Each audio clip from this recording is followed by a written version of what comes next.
పిఠాపురం పవన్ కళ్యాణ్ నెగ్గిన తర్వాత అందరికీ చాలా సంతోషంగా ఉంది. తర్వాత ఆయన నెగ్గి అసెంబ్లీ పంపడం అందరూ కూడా జనాలు చాలా బుద్ధి చెప్పారు. అదొకటి మనకు కావాల్సింది. మన ఆంధ్రప్రదేశ్ ఇప్పుడు బాగుపడుతున్న కారణం కూడా ఆయన మోడీ గారు రావడం, అతి తక్కువ సీట్లతోటి మనకు కొంచెం అవకాశం వస్తాం అనుకున్నారా. ఇంత మెజారిటీతో ఇక్కడ గెలుస్తారు పవన్ కళ్యాణ్ గారు ఆల్రెడీ లక్ష అనుకున్నాం. కొంచెం బాధగా అంటే లక్ష రాలేదని బాధగా ఉందండి. ఏంటి ఇప్పుడు అందరికీ కూడా 90, 70, 80, 40 అందరికీ వచ్చింది.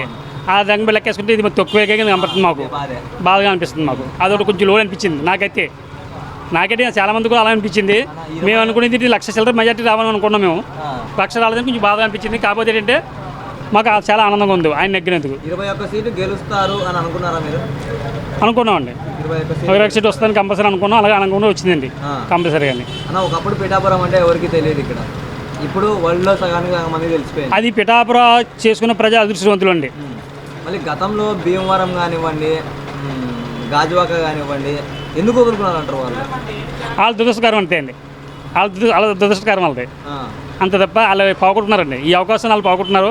పిఠాపురానికి ఆ ప్రజలకి ఆ అవకాశం వచ్చిందండి. మీకు ముడిపడినందుకు మాకు 3 మందికి మాకు అదృష్టవంతులు మేము అనుకోని భావించామండి.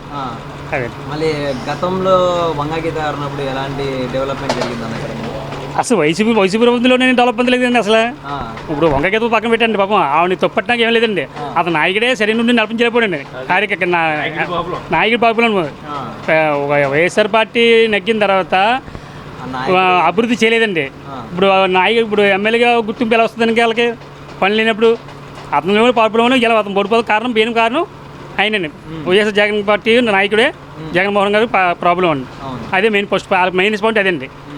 వైఎస్ఆర్ పార్టీకి ఓడిపోతే కారణం జగన్మోహన్ రెడ్డి వలన మొత్తం పార్టీ అంతా తుసిపోయిందండి. పవన్ కళ్యాణ్ గురించి ఒక మాటలు చెప్పారండి. పవన్ కళ్యాణ్ గురించి చెప్పాలంటే ఇంకా చెప్పింది ఏముందండి. ఇంకా ఆయన ఇంక తిరిగిలేని మనిషి అండి. ఇంకొక ఆయన ఇంక ఎమ్మెల్యేగా పోటీ చేసిన, ఎంపీకి పోటీ చేసిన అన్ని నియోజకవర్గాలు కలిసి పోవలేదు కాబట్టి అంత మెజార్టీ వచ్చింది ఆయనకి. కాపు ఓటు మెజార్టీ కొంచెం కదండి. అలా అంటే వంగగీత కూడా కాపే కదండి. ఆవిడ కూడా మన ఆవిడ కూడా చీల్చింది కానీ అదే అన్న. ఇప్పుడు పవన్ కళ్యాణ్ గారు కాపే, వంగగీత గారు కూడా కాపే కదా. మరి వంగగీత గారు కాదు ఎటు వచ్చినట్టు పిఠాపురం నియోజకవర్గంలో క్యాస్ట్ ఫిల్లింగ్ తీసేశారండి. అసలు క్యాస్ట్ ఫిల్లింగ్ ఉండదండి ఇక్కడ ఎక్కువ. ఏంటి అందరూ మన ఊళ్ళని లెక్కేస్తారండి. దాని మీద అదండి కాపోటీ పడదండి. అలాగే బీసీ ఓటు పడదండి. అందరూ కలిసిపోయి పోతారు కాబట్టి ఆ మెజార్టీ వచ్చిందండి.